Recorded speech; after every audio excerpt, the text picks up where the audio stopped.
아멘. 네. 함께 읽은 말씀으로 출생의 비밀이라고 하는 제목으로 하나님 주시는 은혜를 나누고자 합니다. 우리 양옆에 그리고 앞뒤 좌우에 계신 분들과 이렇게 한번 얘기를 하면서 또 인사를 하면 좋겠습니다. 이렇게 손으로 이렇게 가리고 출생의 비밀을 아십니까? 라고 한번 이렇게 인사를 해볼까요? 네. 출생의 비밀을 아십니까? 네, 이렇게 비밀스러운 거니까요. 출생의 비밀을 아십니까? 네. 네. 여러분 혹시 그 한국을 빛낸 100명의 위인들이라고 하는 노래를 아십니까? 혹시? 네. 저도 굉장히 어렸을 때 이렇게 이렇게 전에 들으면서 어떻게 알게 됐는지 알지 못하는 그런 노래입니다. 보통 많은 분들이 아마 한 1절 정도까지만 알고 그 뒤에 있는 부분들 이렇게 부르실 것 같은데 앞부분만 불러보겠습니다. 네. 아름다운 이 땅의 금수강산에 단군 할아버지가 터 잡으시고 홍익인간 뜻으로 나라 세우니 대대손손 훌륭한 인물도 많아 고구려 세운 동명왕 백제온조와 아래서 나온 헛것에 만주벌판 달려라 광개토대왕 신라장군이 사부 백결성생 떡방아 삼천궁녀 의자왕 황산벌의 계백 맞서 싸운 관창 역사는 흐른다. 네, 첫음을 너무 높게 잡았습니다. 목도 잠겨 있는데 혹시 들어보셨죠? 네. 혹시 뭐 뒷부분까지 아시는 분들도 있으시겠지만 아마 이 1절의 앞부분 정도까지 대부분 아시지 않을까 싶습니다. 굳이 무리하게 이 곡을 서두에서부터 부른 이유는 이 노래 이 1절 제가 불러드린 이 1절에 출생의 비밀을 가지고 있는 사람이 잘 알려져 있는 사람이 3명이나 나온다는 사실 여러분들도 알고 계십니까? 첫 번째가 누굴까요? 노래 가사에 보면 단군 할아버지가 등장을 하는데요. 이 단군 할아버지의 출생의 비밀은 무엇일까요? 사람이 된 곰, 웅녀와 환인의 아들 환웅이 낳은 아들이 바로 이 단군이다. 그렇게 전해지고 있죠. 이야기가 있습니다. 또 한 명이 어떤 사람이냐 하면 고구려를 건국했다라고 알려지고 있는 주몽, 그러니까 동명왕이라고도 하죠. 이 동명왕에 대해서는 광개토 왕릉비에 이 주몽은 하늘의 아들이다라고 기록되어 있다고 합니다. 하늘의 아들, 사람이 아니다.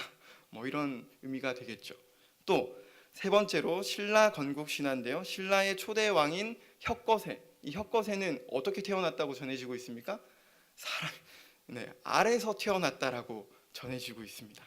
그러니까 이 세 사람의 이야기는 모두 한 나라가 시작된 이야기죠. 그런데 그 어떤 역사, 나라가 시작된 이야기들을 어쩌면 좀 더 거창하게, 좀 더 대단하게, 좀 더 특별하게 보이기 위해서 이런 이야기가 지어진 것은 아닐까 생각해 봅니다. 그래서 이 세 사람의 이야기는 모두 각각 신화라는 이름이 붙어 있죠.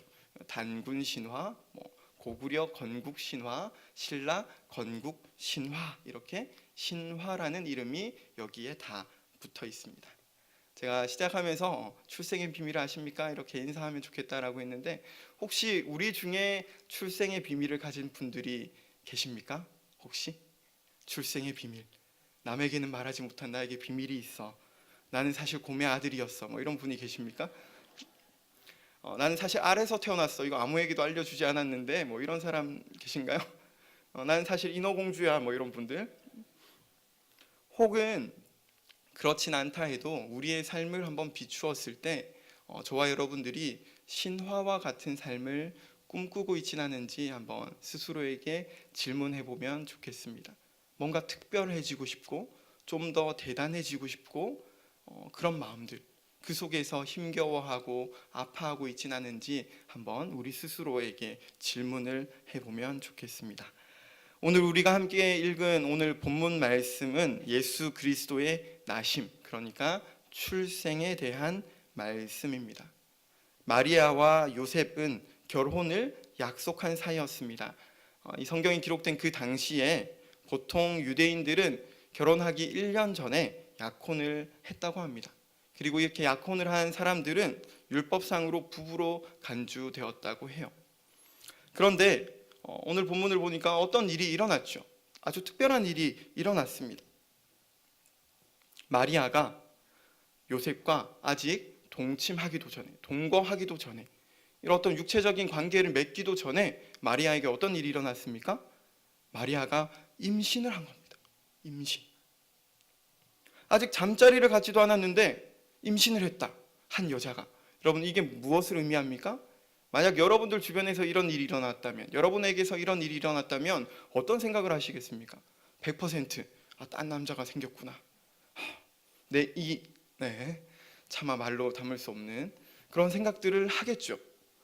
왜? 그럴 수밖에 없으니까. 우리의 현실에서는 100% 다른 누군가가 생겼다라고밖에 생각할 수 없는 상황인 것이죠. 이런 상황에 빠진 이 요셉의 마음은 어땠을까요? 무너지는 마음을 가지고 있진 않았을까요? 수만 가지 생각, 어쩌면 수만 가지 선택의 갈림길 속에 이리로 가야 하나 저리로 가야 하나, 나는 이제 어떻게 해야 하나, 이 여자를 어떻게 해야 할까, 나는 앞으로 어떤 길을 선택해야 하나 고민에 빠졌겠죠. 어쩌면 그 마음속에 원망하는 마음, 이 마리아를 원망하는 마음이 들었을 수도 있고 미워하는 마음이 생겨났을 수도 있겠죠. 혹은 후회하는 마음, 내가 이 여자하고 약혼을 해서는 안 됐어, 후회하는 마음이 들 수도 있고, 혹은 자책하는 마음, 내가 뭔가 더 잘해주지 못해서 그런가 하는 마음이 들 수도 있지 않을까 생각해 봅니다. 혹은 분노나 두려움과 같은 마음, 감정들이 올라왔을 수도 있겠죠. 어떻게 나한테 이런 일이 일어날 수 있지 하는 분노, 혹은 두려움, 주변 사람들의 시선이나 평가에 대한 두려움들이 요셉을 휘몰아 갔을 수도 있을 것입니다. 하지만 오늘 본문 19절 말씀은 이렇게 말씀합니다. 요셉은 의로운 사람이라 그를 드러내지 아니하고 가만히 끊고자 하여라고 말씀하고 있습니다. 만약 관계를 맺기도 전에 임신을 했다라는 사실이 다른 사람들에게 알려져 버리면 마리아는 어떻게 될까요? 어쩌면 돌에 맞아 죽을 그런 운명이겠죠. 요셉은 그러나 그것을 원하지 않았습니다. 그래서 힘들고 또 힘들지만 이 사실을 드러내지 않고 조용히 관계를 정리하려고 했죠. 일어난 이 모든 일들, 어떻게 이런 일들이 일어났을까 생각하던 차에, 생각하던 중에 바로 그때 천사가 꿈에 나타나서 말했습니다. 그 이야기가 바로 오늘 본문인데 20절에서 23절까지 우리 다시 한번 읽어보도록 하겠습니다. 20절에서 23절까지입니다. 시작. 이 일을 생각할 때에 주의 사자가 현몽하여 이르되 다윗의 자손 요셉아, 내 아내 마리아 데려오기를 무서워하지 말라. 그에게 잉태된 자는 성령으로 된 것이라. 아들을 낳으리니 이름을 예수라 하라. 이는 그가 자기 백성을 그들의 죄에서 구원할 자이심이라 하니라. 이 모든 일이 된 것은 주께서 선지자로 하신 말씀을 이루려 하심이니 이르시되 보라, 처녀가 잉태하여 아들을 낳을 것이요 그의 이름은 임마누엘이라 하리라 하셨으니 이를 번역한즉 하나님이 우리와 함께 계시다 함이라. 아멘. 천사가 길게 이야기를 했는데요, 이 이야기를 요약하면 어떻게 될까요? 요셉, 무서워하지 마. 지금 일어난 너가 이해하지 못하는 이 모든 일은 너도 이미 알고 있는 이사야서에 기록된 그 말씀을 이루기 위해서 하나님께서 하신 거야 라고 얘기해 주는 거죠. 그 선지자가 예언한 그 말씀, 이사야서 7장 14절에 나와 있는데 바로 이 말씀입니다. 그러므로 주께서 친히 징조를 너희에게 주실 것이라. 보라, 처녀가 잉태하여 아들을 낳을 것이요 그의 이름을 임마누엘이라 하리라. 아멘. 요셉은 천사로부터 처녀가 잉태하여 아들을 낳을 것이다 라는 이 말씀, 그러니까 오실 메시아에 대해 예언한 바로 그 말씀을 이루기 위해 너의 약혼자 마리아가 임신한 거다라는 놀라운 이야기를 듣게 된 것이죠. 하나님이 마리아와 요셉 자신을 통해 일하시기 원하신다, 일하시기를 이미 일하셨다라는 이 말씀을 듣고 요셉은 그 천사의 분부대로 행했습니다. 아내를 데려왔지만 아이를 낳을 때까지 동침하지 않았죠. 그리고 천사가 이야기해 준 대로 아이의 이름을 무엇이라 정했습니까? 예수라고 정했습니다. 여기에 출생의 비밀이 담겨 있습니다. 첫 번째 비밀이 무엇이냐 하면 이 아이는 이 예수라는 이 아이는 여자가 낳은 아들이라는 것이죠. 좀 이상하지 않습니까? 여자가 낳은 아들. 사실 모든 사람은 여자에게서 태어나지 않습니까? 여기 혹시 여자가 아닌 분에게서 태어난 분 계신가요? 네, 옆 사람 한번 보시죠. 네. 혹시 여자가 아닌 분에게서 태어난 분? 네. 없으시죠? 여기 있는 우리 모두는 여자에게서 태어납니다. 왜냐하면 하나님이 사람을 만드실 때 여자로 하여금 임신하게 하시고 여자로 하여금 아이를 잉태하여 낳게 하셨기 때문이죠. 그래서 모든 사람은 여자에게서 태어납니다. 마찬가지로 우리 예수님도 여자에게서 나셨습니다. 그런데 이게 왜 출생의 비밀이 되느냐? 예수님이 여자에게서 나셨다라는 것이 무엇을 의미하느냐? 그것은 바로 예수님도 우리와 똑같은 사람이라는 것입니다. 예수님도 우리와 똑같이 몸과 영혼을 가지고 이 땅에 나셨다라는 것을 의미한다는 것이죠. 얼마 전에 청소년 비전스쿨 우리 선생님들하고 모임이 있어서 이야기를 좀 나누는 중에 어떤 한 선생님, 고등학교 교사로 일하시는 선생님이 하시는 말씀을 이렇게 곁에서 듣게 되었어요. 그 선생님이 무슨 얘기를 하시냐 하면 학교에 보면 그 학부모 총회 같은 걸 하잖아요. 부모님들을 초청하는 자리. 아마 여고에서 일하셨던 것 같은데 어머니들이 이렇게 총회에 참여하시면 오시는 어머니들의 얼굴을 보면 누구 엄마구나 하는 것들이 그려진다는 거죠. 그리고 실제로 이렇게 만나보면 대부분 맞대요. 누구 엄마가 맞네? 누구 엄마가 맞네. 어떻게 알 수 있을까요? 닮았기 때문이죠. 그리고 이런 얘기도 하셨어요. 집에 간혹 전화를 할 일이 있어서 전화를 해보면 그 아이하고 목소리가 똑같아서 누구야? 뭐 대은아? 이렇게 했다가 대은이 엄마인데요? 이렇게 얘기하는 경우들이 종종 있다는 거죠. 뭘까요? 엄마, 닮는다라는 것이죠. 그리고 닮게 태어난다라는 것입니다. 마찬가지로 예수님도 마리아로부터 나셨습니다. 마리아의 뱃속에서 10개월 열을 자라셨습니다.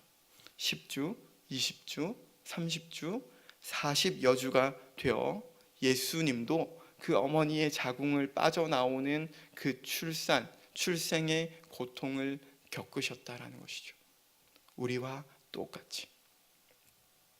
그리고 100일이 되기까지는 어쩌면 급격한 성장 시기를 거치면서 아픔, 어떤 영아산통이라고 하더라고요. 그런 아픔을 예수님도 똑같이 겪으셨다는 거죠. 어쩌면 사춘기를 지나며 2차 성징이라고 하는 것도 경험하셨겠죠. 아기로 지내실 때는 젖달라고 울기도 하시지 않았을까 생각해 봅니다. 이처럼 예수님은 마리아로부터 나셨습니다. 마리아의 살과 피와 인성을 취하셨다는 것이죠. 선천적으로 유전적으로 마리아를 닮은 모습으로 태어나셨습니다. 이게 뭘 의미하느냐?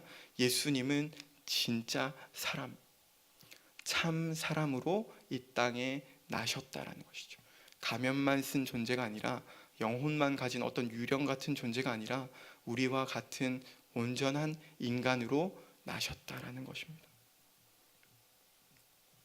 놀랍지 않으십니까? 하나님이 영원 전부터 존재하시는 그 하나님이 자기가 만드신 그 존재와 같은 그 존재로 이 땅에 나셨다는 것.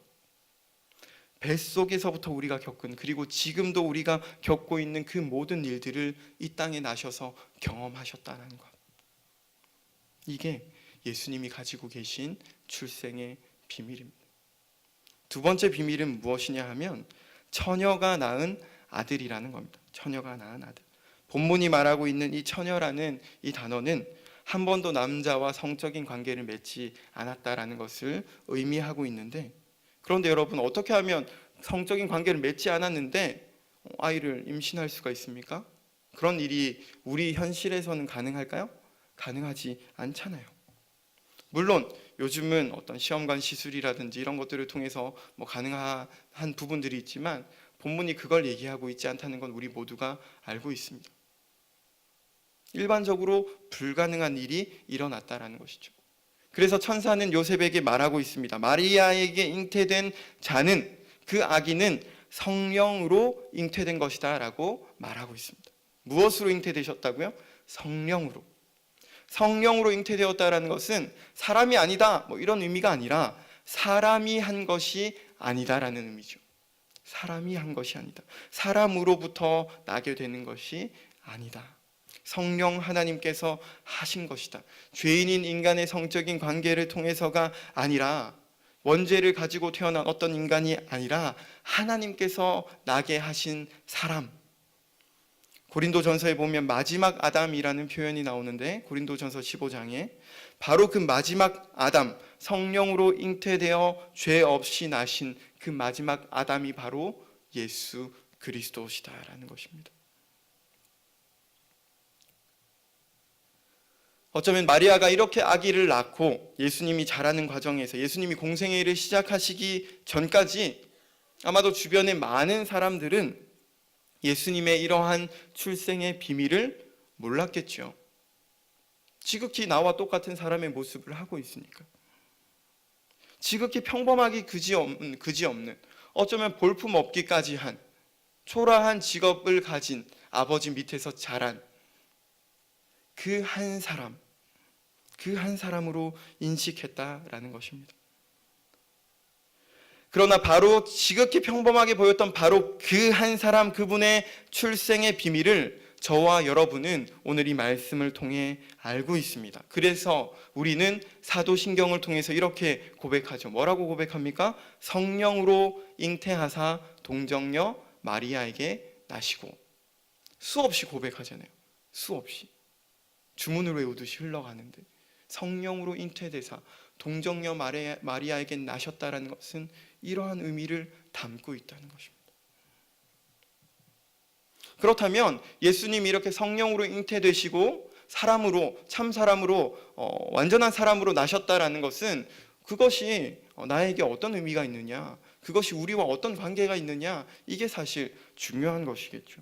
어떤 의미가 있을까요? 왜 예수님은, 하나님이신 그 예수님은 사람으로 나신 것일까요?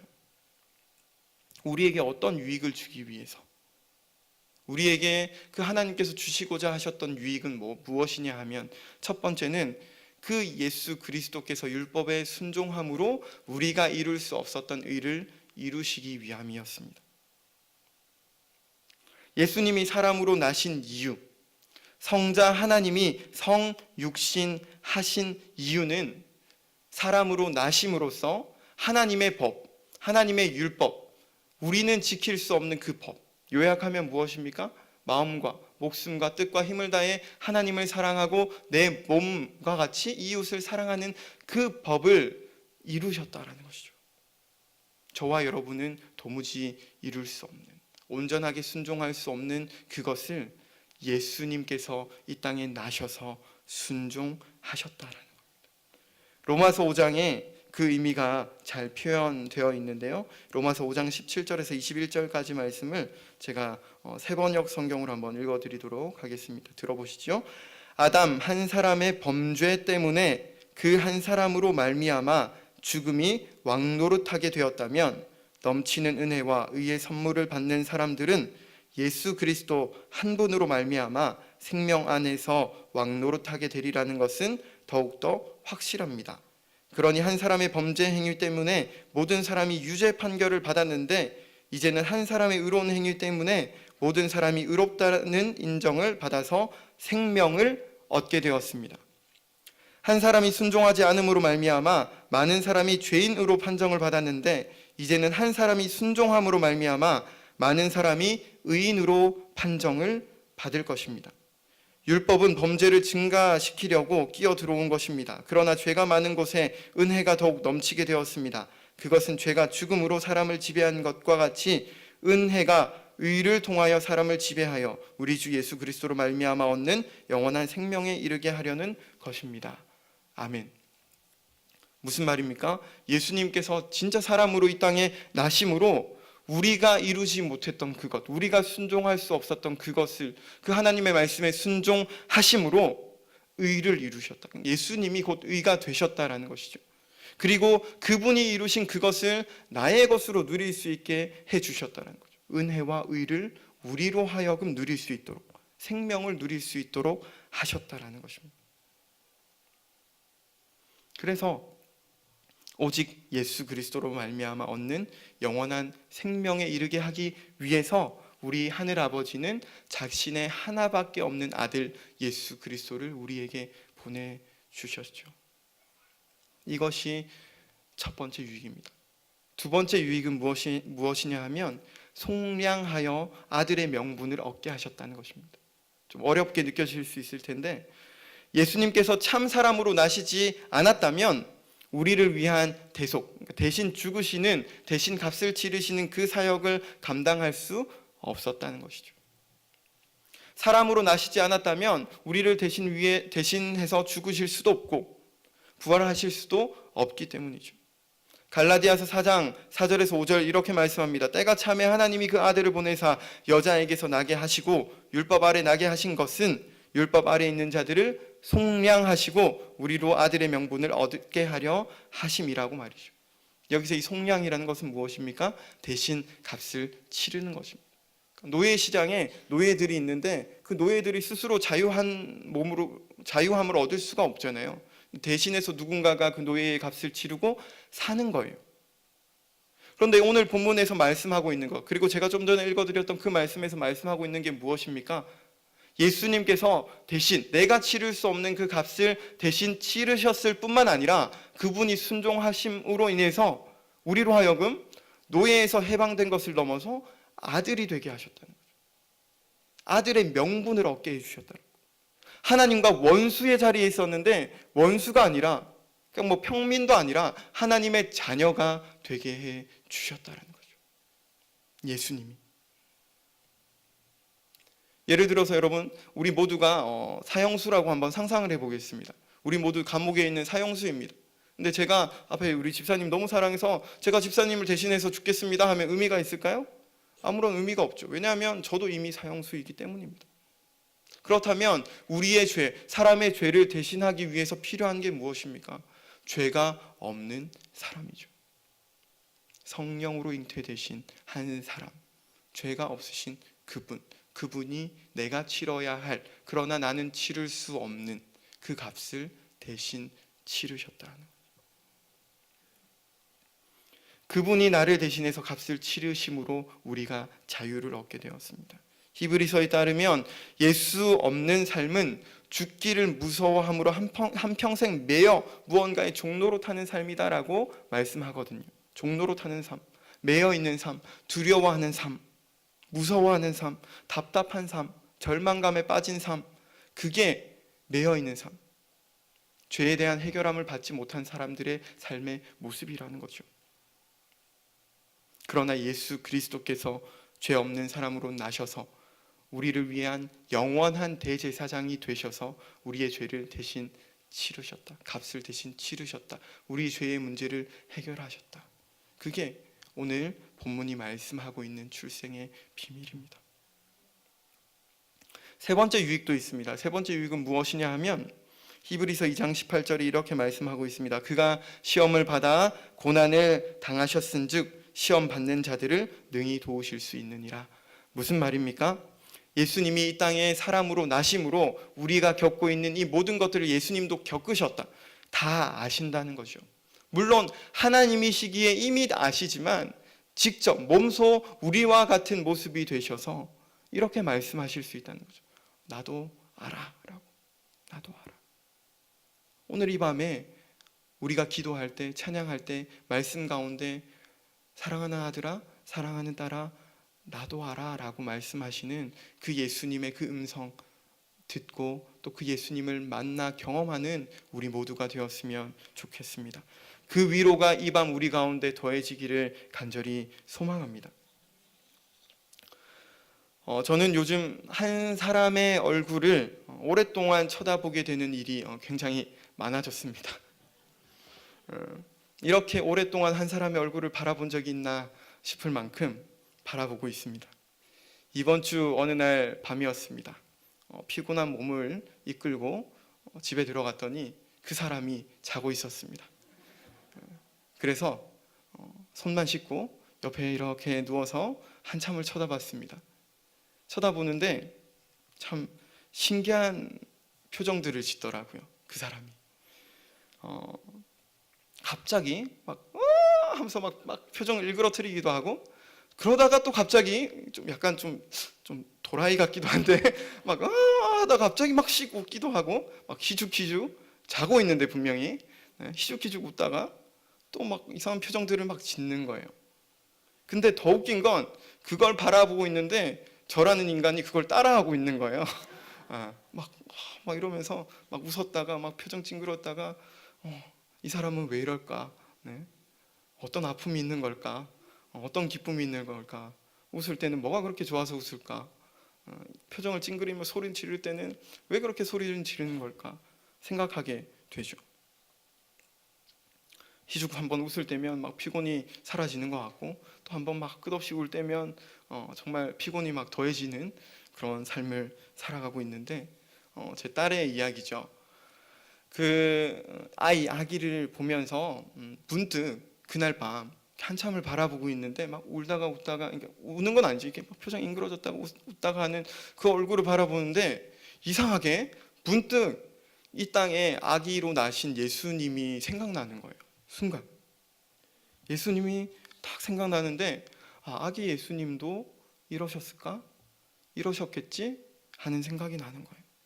마리아와 요셉도 이 양육의 고단함을 경험했겠지? 그런 생각을 하는 거예요. 내 딸은 사람의 딸, 나의 딸이지만 예수님은 하나님의 아들이셨는데, 하나님이신데 그분이 이런 아기로 태어나셨다니, 한참을 그 아이의 얼굴을 바라보며 예수님을 생각하는데, 그 하나님이 사람으로 나셨다라는 그 진리가 문득 굉장히 이렇게 먹먹하게 다가오는 거예요.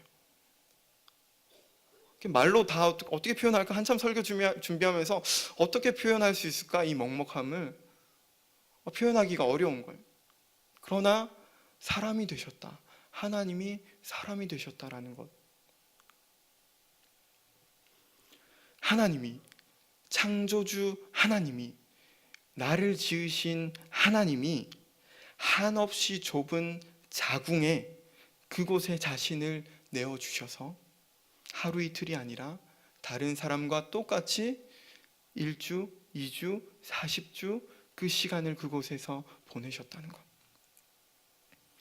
태어남의 아픔을 경험하셨다는 것. 자라남의 고통을 경험하셨다는 것. 이 세상의 수많은 그 죄의 문제들을 경험하셨다는 것. 왜 그분은 그러셔야 했습니까? 저와 여러분에게 의와 은혜를 선물하기 위해서, 저와 여러분에게 죄의 노예가 되었던 우리, 매여 있던 우리를 자유하게 하기 위해서 그렇게 하신 것이죠. 영원히 우리와 함께 하기 위해, 영원한 생명을 우리에게 주시기 위해 그렇게 하셨구나, 이런 생각을 하게 됐어요. 그러면서 문득 빌립보서 2장 말씀이 떠오르더라고요. 5절에서 8절까지 말씀 제가 한번 읽어드리겠습니다. 너희 안에 이 마음을 품으라. 곧 그리스도 예수의 마음이니 그는 근본 하나님의 본체시나 하나님과 동등됨을 취할 것으로 여기지 아니하시고 오히려 자기를 비워 종의 형체를 가지사 사람들과 같이 되셨고 사람의 모양으로 나타나사 자기를 낮추시고 죽기까지 복종하셨으니 곧 십자가에 죽으심이라. 하나님이신 그리스도 예수의 자기를 그 낮추신, 그 낮추심의 그 깊이, 그 넓이, 그 의미, 그 마음이 새삼 이렇게 다가오는데 어떻게 말을 하기가 어렵더라고요. 아기를 바라보고 있었을 뿐인데 하나님께서 깨닫게 하시는 그 마음이 참 먹먹했습니다. 그러면서 내가 어떻게 살아야 할 것인가까지 생각하게 되었습니다. 우리가 어떻게 살아야 하느냐? 예수님이 나를 위해, 우리를 위해 이 땅에 이 사람으로 낮아지심으로 오셨는데, 그럼 우리는, 그 사랑받은 우리는 어떻게 살아야 하느냐?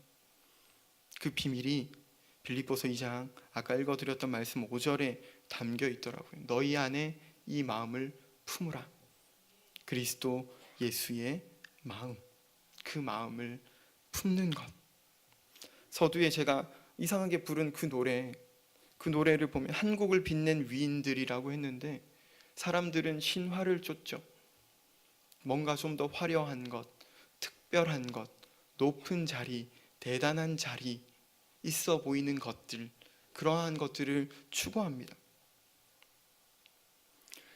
그러한 자리에 앉지 못해서 안절부절합니다. 그런 자리에서 떨어질까 안절부절합니다. 요즘 미디어를 보십시오. 뭔가 조금 잘하기만 하면 신, 갓 이런 표현들을 붙이지 않습니까? 신이 되고 싶어하는, 높아지고 싶어하는 우리의 마음들이 거기에 담겨 있습니다.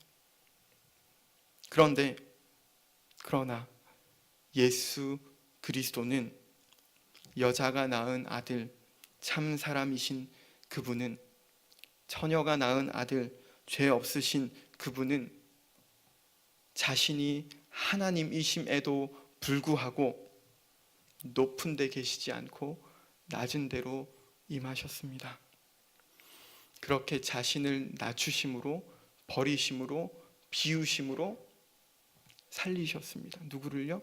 저와 여러분을. 이게 우리의 삶이어야 하지 않겠습니까?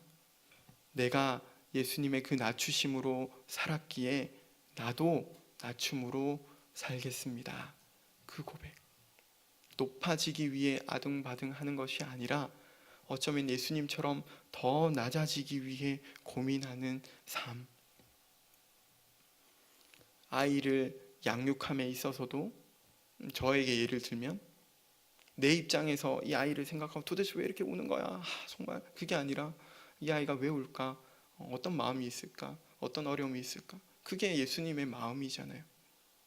사역을 함에 있어서도 청소년들을 대할 때 얘들은 왜 이렇게 말을 안 듣지? 그게 아니라 이 아이들의 마음에는 어떤 마음이 있을까? 어떤 아픔이 있을까? 고민하는 것.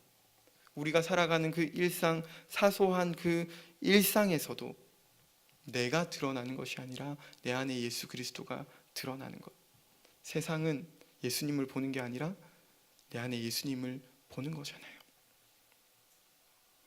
때로는 요셉처럼 내가 다 이해할 수 없는 상황과 일이 우리의 일상에 일어난다 할지라도 주님의 마음으로 살아내는 것. 요셉이 천사를 통해 하나님의 말씀, 하나님의 메시지를 듣고 어쩌면 다 이해할 수 없지만 그 분부대로 순종했던 것처럼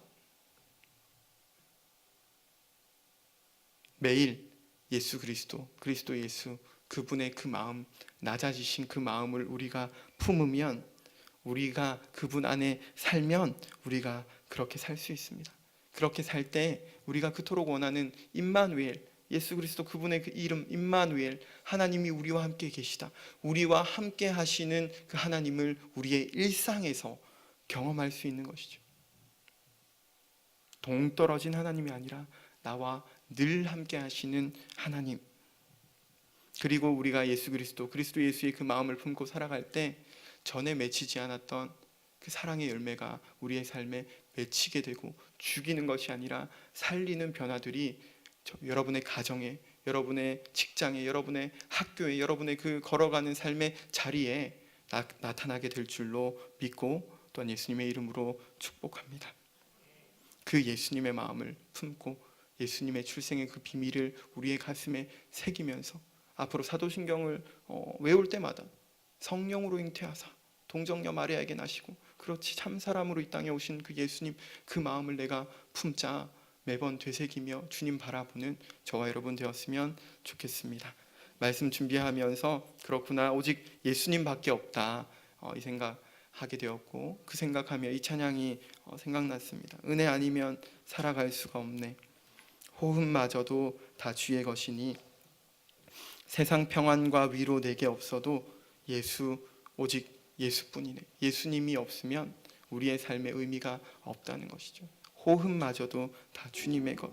세상의 평안 위로 나에게 없고, 세상은 높아져라 하지만 낮아지라, 낮은 곳으로 먼저 임하신 그 예수님을 바라보며 예수님, 오직 예수님밖에 없습니다. 이 밤에 그 예수님 만나고 그 예수님과 깊은 교제로 나아가는 기도의 시간 되기를 원합니다 라고 함께 고백하며 찬양하겠습니다.